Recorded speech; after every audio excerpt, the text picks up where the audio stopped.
सत्ता कुणाची आहे यापेक्षा कोल्हापूर शहर चांगलं झालं पाहिजे आणि शहरात येणाऱ्या प्रत्येक व्यक्तीला कोल्हापूरबद्दल चांगली भावना घेऊन जाता आलं पाहिजे अशी अपेक्षा आमदार सतेज पाटील यांनी व्यक्त केली। Doctor DY. पाटील ग्रुपच्या वतीनं आज महापालिकेला तब्बल 1550 पथदिवे सुपूर्द करण्यात आले। यावेळी आयोजित कार्यक्रमात ते बोलत होते। कोल्हापूर शहराचं सौंदर्यीकरण व्हावं, ऊर्जा बचत आणि शहरातील पथदिव्यांची समस्या लक्षात घेऊन डी.वाय. पाटील ग्रुपच्या वतीनं महानगरपालिकेला आज 1550 पथदिवे सुपूर्द केले। महापालिकेतील महर्षी विठ्ठलरामजी शिंदे चौकात आयोजित कार्यक्रमात आयुक्त डॉक्टर राजेंद्र भारुड यांच्याकडे हे पथदिवे सुपूर्द करण्यात आले। यावेळी बोलताना आमदार सतेज पाटील यांनी शहरातील सर्व 21 प्रभागांमध्ये गरजेनुसार या पथदिव्यांचं वाटप करण्यात येणार असून त्यासाठी निवडून आलेल्या प्रतिनिधींसह पक्षाच्या सर्व 81 उमेदवारांवर जबाबदारी देण्यात येणार असल्याचं सांगितलं। पथदिव्यांसाठी कोणत्या भागात किती वॅटचे दिवे आवश्यक आहेत याचा अभ्यास करून नियोजन करण्यात आल्याचं त्यांनी स्पष्ट केलं। महानगरपालिका ही कोल्हापूर शहराचा आत्मा आहे, त्यामुळे सत्ता कुणाची आहे यापेक्षा शहराचा विकास महत्त्वाचा आहे असं सांगत सतेज पाटील यांनी सर्वांनी एकत्रितपणे काम करण्याचं आवाहन केलं। शहरात बाहेर गावाहून येणाऱ्या व्यक्तीला कोल्हापूरच्या सुविधा आणि शहराचं नियोजन पाहून चांगली भावना घेऊन जाता आलं पाहिजे। त्यासाठी राजकारण बाजूला ठेवून शहराला चांगला चेहरा देण्याची गरज असल्याचं त्यांनी नमूद केलं। महापालिका ही आपल्या कोल्हापूर शहराचा आत्मा आहे। ती महापालिका व्यवस्थित राहणं, व्यवस्थित ठेवणं तुमच्या आमच्या सर्वांचं नागरिक म्हणून तुमच्या आमच्या सर्वांचं कर्तव्य आहे। कारण की सत्तेत कोण आहे याच्यापेक्षा महापालिकेमध्ये येणारा क्षेत्रातला माणूस हा मग कोल्हापूर शहरातला असू दे, जिल्ह्यातला असू दे, राज्यातला असू दे, देशातला असू दे, हा ज्यावेळी येतो त्यावेळी कोल्हापूर तुमचं असं हे म्हणतो, त्याला आपण फाटा फोडून चांगले उपक्रम, चांगल्या गोष्टी या कोल्हापूर शहरामध्ये करण्याचा प्रयत्न प्रामुख्यानं आपण केला पाहिजे। शहरातील कचरा व्यवस्थापनाचा प्रश्न मार्गी लागत असला तरी वाहतूक नियोजन आणि पार्किंग ही कोल्हापूर समोरील मोठी आव्हानं आहेत।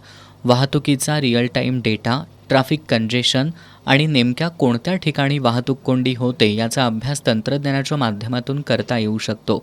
त्यातून एखाद्या ठिकाणी उड्डाणपूल आवश्यक आहे का, वाहतूक व्यवस्थेत बदल करण्याची गरज आहे का याचाही अभ्यास करायला हवा। कोल्हापुरातील शासकीय polytechnic, DY. Patil engineering college यासारख्या संस्थांमधील विद्यार्थ्यांना वाहतूक व्यवस्थेवर प्रकल्प देऊन नवीन उपाययोजना शोधण्याची सूचना आयुक्त भारुड यांना आमदार पाटील यांनी केली। महापौरांना विनंती होती, आता आयुक्त साहेब इथं आहेत, इथं कोल्हापूरमध्ये गव्हर्नमेंट इंजिनिअरिंग कॉलेज आहे, गव्हर्नमेंट पॉलिटेक्निक आहे, डी.वाय. पाटील इंजिनिअरिंग कॉलेज आहे। माझी आयुक्तांना विनंती आहे की या कॉलेजच्या मुलांना एक प्रोजेक्ट देऊन ट्रॅफिकबद्दल एक काही उपाययोजना सुचवायचा प्रयत्न करूया। पुण्यामध्ये एक ॲप डेव्हलप केला आहे, तो ॲप आता मी मागवून घेतो आहे आणि आमच्या डी.वाय. पाटील कॉलेजच्या वतीनं महापालिकेला देण्याचं नियोजन करतो आहे। त्या ॲपमध्ये ट्रॅफिकच्या संदर्भातल्या गुगलशी तिने तो कनेक्ट केला आहे। आयुक्त साहेब आपणही माहिती घ्या, गुगलशी तो कनेक्ट केला आणि रिअल टाईम ट्रॅफिकचं नियोजन सगळ्यांना कळतंच, परंतु त्याच्यापेक्षा त्यातून काय कळलं की जिथं फ्लायओव्हर गरजेचा आहे का नाही, म्हणजे आता एक ठिकाणी फ्लायओव्हर केला आहे परंतु आता तो गरजेचा नाही असं वाटतं, कारण तिथं ट्रॅफिक कंजेशन होत असते आणि ट्रॅफिक कुठं थांबते, नेमका प्रॉब्लेम काय येतो, त्या ॲपच्या माध्यमातून आपल्यालाही महापालिकेला, शासकीय यंत्रणेला या ठिकाणी कळतं आहे। कालच या कार्यक्रमाच्या निमित्तानं मी शहरभर पुण्यात फिरत असताना याचा अनुभव मला त्या ठिकाणी आला आणि मला वाटते आपली कचऱ्याची व्यवस्था आता सुरू आहे, परंतु सगळ्यात मोठी कोल्हापूरची समस्या कुठली असेल तर ते ट्रॅफिकचं नियोजन आणि पार्किंग हा एक मोठा विषय आहे। आणि म्हणून आयुक्त साहेबांना आमची विनंती आहे की आम्ही देखील जाहीरनाम्यामध्ये जवळजवळ 7-8 जागा मस्कर टीपीकडनं आम्ही घेतल्या होत्या मागून आणि आमच्या जाहीरनाम्यामध्ये आम्ही टाकलं होतं तिथं 7-7 मजली 8-8 मजली तुम्ही पार्किंगची व्यवस्था त्या ठिकाणी करा। तर आमच्या आयुक्तांना विनंती आहे की त्या पार्किंगच्या व्यवस्थेसाठी देखील महापालिकेमध्ये सकारात्मक असं जर काही पाऊल उचललं तर आमचे 35 लोक निश्चितपणे त्या भूमिकेत, सहकार्याच्या भूमिकेत या ठिकाणी राहतील। प्रायोरिटी देऊन काही गोष्टी आपल्याला कशा करता येतील हा प्रयत्न आपण या ठिकाणी करावा। रस्त्यांचा दर्जा चांगला राहण्यासाठी नागरिक, लोकप्रतिनिधी आणि महापालिका प्रशासन या सर्वांनी जबाबदारी घेण्याची गरजही आमदार पाटील यांनी व्यक्त केली। रस्त्याचे दर्जा व्यवस्थित राहील यासाठी जबाबदारी तुम्ही आम्ही सगळ्यांनीच या ठिकाणी घेऊया।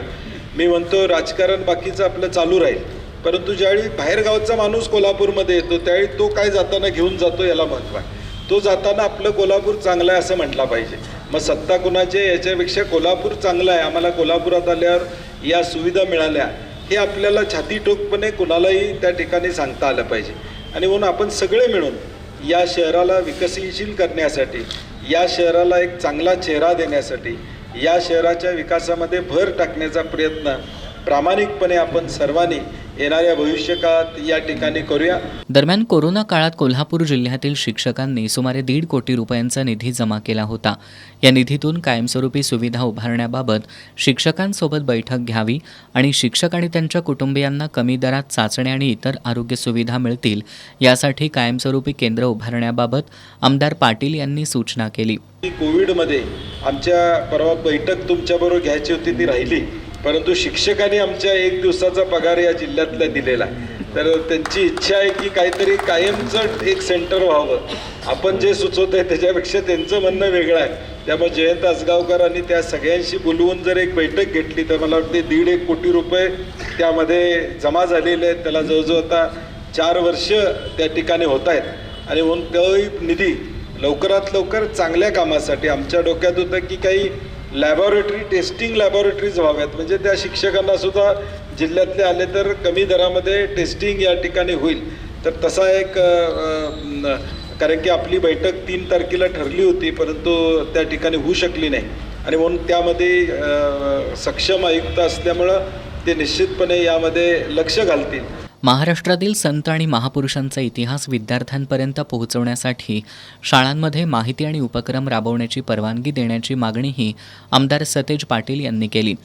Doctor DY. पाटील ग्रुपनं स्वतःच्या निधीतून महापालिकेला 1550 पथदिवे उपलब्ध करून दिल्याबद्दल डॉक्टर डी.वाय. पाटील ग्रुपचे आयुक्त डॉक्टर राजेंद्र भारुड यांनी आभार मानले. पुढील 10 दिवसात गरज असलेल्या ठिकाणी पथदिवे बसवण्यासाठी नियोजन करण्यात येईल. कोल्हापूर शहरात अतिक्रमण, पाणी, स्वच्छता यासह विविध समस्या आहेत. या सर्व समस्यांवर तोडगा काढण्यासाठी संपूर्ण सभागृह प्रयत्नशील असल्याचं आयुक्त डॉक्टर भारुड यांनी सांगितलं. शहरामध्ये खरंच विविध समस्या आहेत. अतिक्रमण असेल, पाणी असेल, स्वच्छता असेल. प्रत्येक समस्यांना सिस्टमिकली कसं तोंड देता येईल त्यासाठी संपूर्ण सभागृह हे प्रयत्नशील आहे. आणि मला तर बंटी पाटील साहेब हे सांगताना अत्यंत आनंद होतो की खूप सकारात्मक पद्धतीने सर्व सभागृह चालत आहे. मी आपलं मनापासून धन्यवाद देतो महानगरपालिकेच्या वतीने की आपण हे 1500 बल्ब्स कोल्हापूर शहराला, कोल्हापूर महानगरपालिकेला स्वतःच्या फंडमधून अवेलेबल करून दिले. आणि याचं नियोजन पुढच्या 10 दिवसात ज्या ज्या ठिकाणी जिथं जिथं गरज आहे, आवश्यकता आहे, आपल्या मार्गदर्शनाखाली महानगरपालिका करेल. विरोधी पक्षनेते राजेश लाटकर यांनी महापालिकेला सातत्यानं पाठबळ दिल्याबद्दल डॉक्टर डी.वाय. पाटील ग्रुपचे आभार मानले. महापालिका क्षेत्राचे प्रशासक काळापासून लाईट, दिवा, बत्ती, स्वच्छता, रस्ते हा सगळ्या नागरिकांना देण्याविषयीचा लई मोठा विपर्यास झाला होता. पण सभागृह येऊन आज 6 महिने झाले, पण दिव्याचा प्रश्न फार गंभीर झाला होता. आणि त्यानिमित्तानं सारखं नागरिकांची सदस्यांच्याकडे वारंवार मागणी होत होती.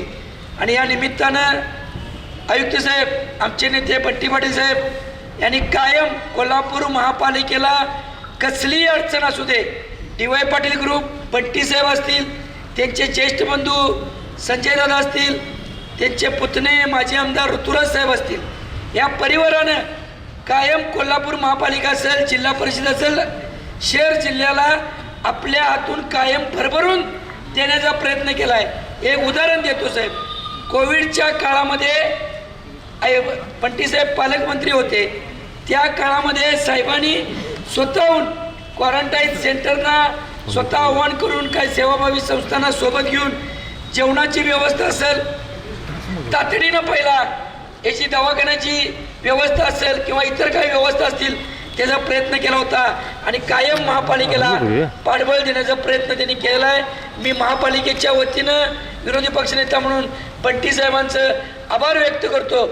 कार्यक्रमाला अतिरिक्त आयुक्त रविकांत अडसूळ, शहर अभियंता रमेश मस्कर, गटनेते इंद्रजित बोंद्रे, प्रतिज्ञा उत्तुरे, नगरसेवक सुभाष बुचडे, राहुल माने, प्रवीण केसरकर, दुर्वास कदम, अमर समर्थ, अर्जुन माने, प्रवीण सोनवणे, सचिन शेंडे, विनायक फाळके, दीपाली घाटगे, सुषमा जरग, जयश्री कांबळे, अरुणा गवळी, स्वाती कांबळे, सालिया बागवान, दिलशाद मुल्ला, रोहित कवाळे, विशाल गवळी, संदीप बिरांजे, वेदवती मोहिते यांच्यासह आजी माजी नगरसेवक, अधिकारी आणि काँग्रेसचे कार्यकर्ते उपस्थित होते.